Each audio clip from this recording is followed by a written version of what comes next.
आप सभी का हमारे चैनल पर बहुत बहुत स्वागत है। आज हम बात कर रहे हैं समतल ध्रुवित प्रकाश प्राप्त करने की विधियां। समतल ध्रुवित प्रकाश क्या है, वृत्तीय ध्रुवित प्रकाश क्या है, दीर्घवृत्तीय ध्रुवित प्रकाश क्या है, अध्रुवित प्रकाश क्या है, कंपन तल क्या है, ध्रुवण तल क्या है, इन सब की डेफिनेशंस हमने पिछले वीडियो में देख ली थी। अब बात है कि सूर्य से जो प्रकाश आता है वो तो अध्रुवित प्रकाश होता है। इस बल्ब वगैरह ट्यूबलाइट से जो प्रकाश निकल रहा है वो भी अध्रुवित प्रकाश होता है। लेकिन अगर हमें समतल ध्रुवित प्रकाश प्राप्त करना हो तो वो किस प्रकार से हम प्राप्त कर सकते हैं, उसकी मेथड्स क्या हैं। तो 5 प्रकार के मेथड हमारे सिलेबस में दे रखी हैं जिसका अध्ययन हम अब आने वाले वीडियो में कर रहे हैं। तो देखो, methods of production of plane polarised light. समतल ध्रुवित प्रकाश प्राप्त करने की निम्न विधियां हैं। नंबर 1 परावर्तन द्वारा, नंबर 2 अपवर्तन द्वारा, नंबर 3 द्वि अपवर्तन द्वारा, नंबर 4 द्विवर्णता द्वारा और नंबर 5 प्रकीर्णन द्वारा। क्लियर? लिखो अब नंबर 1। देखो नंबर 1 कि परावर्तन द्वारा प्रकाश का ध्रुवण एवं ब्रूस्टर का नियम। Polarization of light by reflection and Brewster's law. Clear? ये जो टॉपिक है जो हम अब पढ़ने जा रहे हैं ये बहुत ज़्यादा इंपॉर्टेंट है। एग्जाम में शायद 4-5 बार का पूछा हुआ टॉपिक है, इसलिए वेरी वेरी इंपॉर्टेंट आप इसके लगा लें। तो देखिए, आप इसको ध्यान से समझना मेरी बात को कि वैज्ञानिक ब्रूस्टर के अनुसार, कंप्लीट डायग्राम भी दिख जाना चाहिए इसमें, देखो वैज्ञानिक ब्रूस्टर के अनुसार जब अध्रुवित प्रकाश किसी पारदर्शी माध्यम जैसे कांच, पानी इत्यादि पर एक विशेष आपतन कोण आईपी पर आपतित होता है तो परावर्तित प्रकाश पूर्णतया ध्रुवित होता है। इस अवस्था में प्रकाश एवं परावर्तित प्रकाश परस्पर लंबवत होते हैं। ये है इस अवस्था में अपवर्तित प्रकाश एवं परावर्तित प्रकाश परस्पर लंबवत होते हैं। इसे ब्रूस्टर का नियम कहते हैं। आपतन कोण आईपी को ब्रूस्टर कोण कहते हैं। इसका मतलब समझो आप। इसका मतलब ये होता है कि जब प्रकाश जो है वो किसी विशेष पदार्थ जैसे पानी है, कांच है, उसके ऊपर अगर किसी निश्चित एंगल पे गिरता है, जैसे मान लो कांच है, कांच पर अगर निश्चित एंगल पर प्रकाश गिरता है तो उसे टकराकर जो प्रकाश परावर्तित होता है वो प्रकाश ध्रुवित प्रकाश होता है। कैसा होता है? वो ध्रुवित प्रकाश होता है। समझना इसको। जैसे मान लो ये प्रकाश यहाँ पर आ रहा है, ये समझिए ये कोई तल है, ये कांच है, सपोज दैट ये तो कांच है, इस पर ये अभिलंब मैंने खींच रखा है। इस अभिलंब के साथ आईपी कोण पर ये प्रकाश आपतित हो रहा है। ठीक है, ये ए बी प्रकाश यहाँ आपतित हो रहा है और ये प्रकाश कैसा है? अध्रुवित प्रकाश है। कैसा है? ये अध्रुवित प्रकाश है। क्लियर? अब ये जब अध्रुवित प्रकाश इस पर आपतित होता है तो क्या होता है कि देखो, कांच के ऊपर जब प्रकाश गिरता है तो कुछ प्रकाश की तरंगें जो हैं वो परावर्तित होती हैं, कुछ अपवर्तित होती हैं। मैंने माना ये तो अपवर्तित हो गई, और अपवर्तित जो होती हैं वो अपवर्तन कोण मैंने माना आर पर होती हैं, और जो परावर्तित होती हैं वो ये ध्रुवित प्रकाश के रूप में, देखो परावर्तित हो रही है, इसका कोण मैंने आईपी बताया। क्यों बताया? परावर्तन का नियम ये कहता है कि आपतन कोण का मान परावर्तन कोण के बराबर होता है। तो जो आपतन कोण आईपी है वही क्या रहेगा? परावर्तन कोण आईपी रहेगा। क्योंकि आई बराबर आर हमने पढ़ा था, तो इसको अगर मैं आईपी से रिप्रेजेंट कर रहा हूँ तो इसको भी मैं आईपी से ही रिप्रेजेंट करता हूँ। और ये है ध्रुवित प्रकाश। जैसे मान लीजिए कांच के लिए आईपी की जो वैल्यू 45 डिग्री होता है, तो अगर 45 डिग्री के ऊपर प्रकाश की तरंग इस पर गिर रही है, ठीक है ना, 45 डिग्री पर गिरती है तो टकराकर जो तरंग निकलती है वो ध्रुवित प्रकाश होती है। लेकिन 45 के अलावा और एंगल पर गिरती है तो फिर वो ध्रुवित प्रकाश नहीं होता। ऐसे कांच के लिए एक फिक्स एंगल होता है, उस फिक्स एंगल को आईपी से रिप्रेजेंट किया गया है और उसे कहते हैं ब्रूस्टर कोण। एक बार मेरी बात को मैं फिर रिपीट कर रहा हूँ कि जब कांच पर या जल पर किसी निश्चित कोण पर प्रकाश की तरंगें गिरती हैं तो परावर्तित प्रकाश समतल ध्रुवित प्रकाश होता है। इसे परावर्तन द्वारा प्रकाश का ध्रुवण कहते हैं। क्लियर? तो ये बात यहाँ पर स्पष्ट हो गई है। साथ में एक बात और बताइए कि ये जो परावर्तित प्रकाश किरण है और ये जो अपवर्तित प्रकाश किरण है, ये एक दूसरे के क्या होती है, लंबवत होती है। इस बात को अब हम यहाँ समझते भी हैं। देखिएगा आप,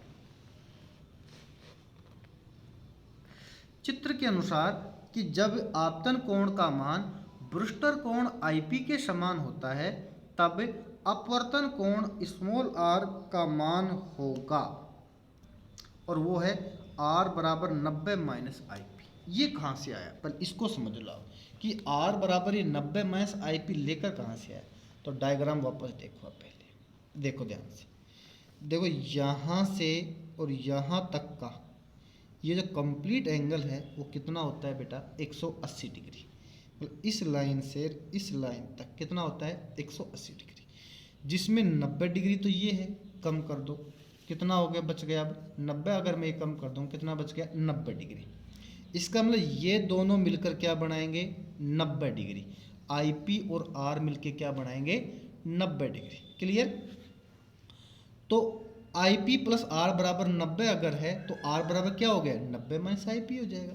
इस वजह से हमने इसको यहाँ पर लिखा था कि आर बराबर 90 माइनस आईपी, समीकरण नंबर 1। तब स्नेल के नियम से एन बराबर sine i p upon sine r, ये हमने शुरुआत में पढ़ लिया था। स्नेल का नियम ऑप्टिक्स के ओपनिंग में आ गया था कि एन क्या है, माध्यम का अपवर्तनांक है, आई पी आपतन कोण है और आर अपवर्तन कोण है। तो एन बराबर होता है sine i p upon sine r, समीकरण नंबर 2। समीकरण 1 का मान समीकरण 2 में रखने पर इस आर की वैल्यू यहाँ रख दो, तो एन बराबर हो गया sine i p upon sine r की जगह लिख दिया 90 माइनस आई पी, या फिर एन बराबर sine i p upon cos i p. Clear. और एन बराबर हो गया टेन आई पी। एन बराबर क्या हो गया, साइन बटा कोस क्या होता है, टेन, तो ये हो गया टेन आई पी, या आई पी बराबर हो गया tan inverse n. I p बराबर क्या हो गया, टेन इनवर्स एन। क्लियर। समीकरण 3 से यह स्पष्ट है कि ब्रूस्टर कोण का मान परावर्तक सतह के अपवर्तनांक पर निर्भर करता है। मतलब ये जो अपवर्तनांक है, मतलब जो कांच हम काम में ले रहे हैं या जल हम काम में ले रहे हैं, उसका अपवर्तनांक पर ही ये आपतन कोण डिपेंड कर रहा है। समझ में आई बात। तो ये बात यहाँ कह दी हमने। समीकरण 3 से स्पष्ट होता है कि ब्रूस्टर कोण का मान परावर्तक सतह के अपवर्तनांक पर निर्भर करता है। क्लियर। अगला टॉपिक देखिए आप कि अपवर्तन द्वारा ध्रुवण। पिछला जो टॉपिक हमने पढ़ा था वो तो हमने पढ़ा था परावर्तन द्वारा ध्रुवण, और अब हम पढ़ना चाहते हैं अपवर्तन द्वारा प्रकाश का ध्रुवण। देखो, polarisation of light by refraction, मतलब परावर्तन से भी प्रकाश का ध्रुवण होता है और अपवर्तन से भी प्रकाश का ध्रुवण होता है। यहाँ हम अपवर्तन की बात करेंगे। जैसा कि पिछले टॉपिक में हमने देखा था और वहाँ हमने ये सीखा था कि जब प्रकाश की किरणें किसी कांच की प्लेट पर डाली जाती हैं तो परावर्तित प्रकाश जो है वो समतल ध्रुवित होता है, और जो अपवर्तित प्रकाश जो है वो आंशिक ध्रुवित होता है। लेकिन अगर जो अपवर्तित प्रकाश है उसको दोबारा फिर दूसरी कांच की प्लेट से गुजारें तो फिर जो अपवर्तित प्रकाश प्राप्त होगा वो थोड़ा ज़्यादा ध्रुवित होगा। फिर और करें, ऐसी कई सारी प्लेटें हम एक साथ रख दें और उनसे बार बार अपवर्तित प्रकाश को गुजारें तो अपवर्तित प्रकाश भी समतल ध्रुवित प्रकाश हो जाता है। ये बातें समझो आप कि जब कांच की समांतर प्लेट पर अध्रुवित प्रकाश ब्रूस्टर कोण पर आपतित होता है तो परावर्तित प्रकाश पूर्णतया ध्रुवित होती है, लेकिन अपवर्तित प्रकाश आंशिक ध्रुवित होता है। ये बात हमने पिछले वीडियो में देख ही ली थी, पिछले टॉपिक में देख ही ली थी। लेकिन यदि कांच की ऐसी कई प्लेटें एक साथ रख दी जाए तो अपवर्तित प्रकाश में भी ध्रुवण की मात्रा बढ़ती जाती है। यदि अधिक प्लेटें रखी हों तो निर्गत प्रकाश भी समतल ध्रुवित हो जाता है। प्लेटों की इस व्यवस्था को पट्टिका पुंज कहते हैं। क्लियर। समझो डायग्राम को। जैसे मान लीजिए एक साथ ये मैंने 1 2 3 4 प्लेटें मैंने एक साथ बना दी। क्लियर। इसको प्लेट समुदाय कह दिया। ये आपतित अध्रुवित प्रकाश है। देखो इसमें डॉट भी हैं और ये पैरेलल वाले दोनों चीज़ एक साथ है, तो अध्रुवित प्रकाश है। जब ये जो प्रकाश जा रहा है ना, ये तो परावर्तित ध्रुवित प्रकाश है, ये तो ध्रुवित ही होगा। जैसे यहाँ परावर्तित हुआ, अगले इस किनारे परावर्तित हुआ, जैसे 4-5 किनारे सबसे ये परावर्तित हो रहा है। और ये क्या हो रहा है, अपवर्तित हो रहा है। तो यह अपवर्तित निर्गत अध्रुवित प्रकाश, ध्रुवण की मात्रा लगातार बढ़ती रहती है ना। तो अभी तो ये अध्रुवित दिखाया हमने इसको, लेकिन अगर बहुत सारी प्लेटें यहाँ उपस्थित हों तो ये प्रकाश भी क्या हो जाता है, ध्रुवित प्रकाश बन जाता है। तो ये है अपवर्तन द्वारा ध्रुवण। तीसरा टॉपिक है द्वि अपवर्तन द्वारा ध्रुवण। ये एक काफ़ी अच्छा टॉपिक है, क्योंकि इसके अंतर्गत ही निकोल प्रिज्म नामक टॉपिक आएगा, और जो एग्जाम में पूछा जाता है, काफ़ी एक चैलेंजिंग टॉपिक भी है। पोलराइजेशन बाय डबल रिफ्रैक्शन, मतलब इसमें 2 बार अपवर्तन की घटना होगी, इसलिए इसे कहते हैं द्वि अपवर्तन द्वारा ध्रुवण। जब प्रकाश की किरण किसी कैल्साइट या आइसलैंड स्पार, देखो 2 पदार्थ दिए हैं, एक तो दिया है कैल्साइट और एक दिया है आइसलैंड स्पार, के क्रिस्टल पर आपतित होती है, तो अपवर्तन के पश्चात 2 अपवर्तित किरणें प्राप्त होती है। मतलब जब प्रकाश की किरण जो है वो कैल्साइट या आइसलैंड स्पार के क्रिस्टल पर गिरती है, तो वहाँ 2 बार अपवर्तन की घटना होती है। इसे क्या कहते हैं, द्वि अपवर्तन कहते हैं। देखो, तो अपवर्तन के पश्चात 2 अपवर्तित किरणें प्राप्त होती हैं, इस क्रिया को द्वि अपवर्तन कहते हैं। इस क्रिस्टल को द्वि अपवर्तक क्रिस्टल कहते हैं। किसको, कैल्साइट या आइसलैंड स्पार को द्वि अपवर्तक क्रिस्टल कहते हैं, और इस क्रिस्टल से प्राप्त किरणें समतल ध्रुवित होती हैं। तो बात मतलब ये है कि जब प्रकाश की किरण कैल्साइट या आइसलैंड स्पार के क्रिस्टल पर गिरती हैं, तो उससे हमें 2 अपवर्तित प्रकाश किरणें प्राप्त होती हैं, इसलिए इस घटना को द्वि अपवर्तन कहते हैं। और जो हमें ये 2 अपवर्तित प्रकाश किरणें प्राप्त हो रही हैं, ये वास्तव में समतल ध्रुवित होते हैं। आगे देखिए, द्वि अपवर्तन की क्रिया को समझने के लिए एक सफ़ेद कागज पर स्याही से एक बिंदु बनाते हैं। कोई सफ़ेद कागज लेते हैं, जैसे आपको यहाँ मैं इसका डायग्राम दिखा दूँ। जैसे ये कोई सफ़ेद कागज लेते हैं और सफ़ेद कागज पर ये कोई बिंदु हम बना देते हैं। क्लियर, सफ़ेद कागज पर एक बिंदु बना देते हैं। आगे देखो, और उस बिंदु के ऊपर आइसलैंड स्पार या कैल्साइट का क्रिस्टल रखते हैं। सुन लो, चलो पहले समझा देता हूँ। जैसे मान लो ये कोई छोटा बिंदु बना दिया और उसके ऊपर आइसलैंड स्पार का क्रिस्टल रख दिया। अब आप क्रिस्टल को घुमाओ, क्रिस्टल को आप अब ऐसे घुमाओगे तो आपको वहाँ उसके 2 प्रतिबिंब दिखाई देंगे। क्लियर, कितने प्रतिबिंब दिखाई देंगे आपको, 2 प्रतिबिंब दिखाई देंगे। इसमें एक प्रतिबिंब तो स्थिर रहेगा और दूसरा प्रतिबिंब इस स्थिर प्रतिबिंब के चारों ओर चक्कर लगाएगा।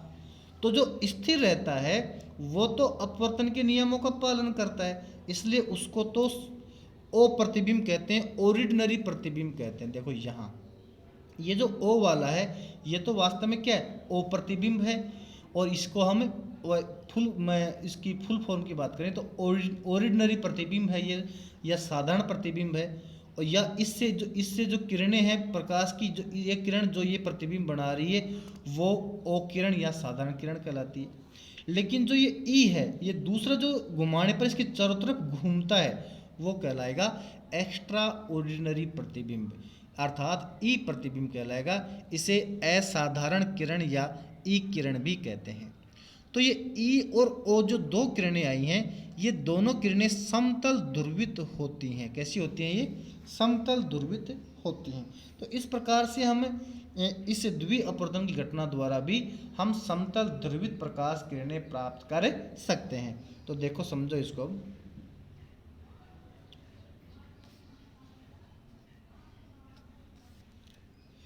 द्वि अपवर्तन की क्रिया को समझने के लिए एक सफ़ेद कागज पर स्याही से एक बिंदु बनाते हैं, इसके ऊपर कैल्साइट का क्रिस्टल रखते हैं। तो एक बिंदु के स्थान पर दो बिंदु दिखाई देते हैं। यदि क्रिस्टल को घुमाते हैं तो एक प्रतिबिंब स्थिर रहता है तथा दूसरा प्रतिबिंब इस प्रतिबिंब के चारों ओर चक्कर लगाता है। आगे देखिए, अब जो प्रतिबिंब स्थिर रहता है वह अपवर्तन के नियमों का पालन करता है, इसे ओ प्रतिबिंब कहते हैं।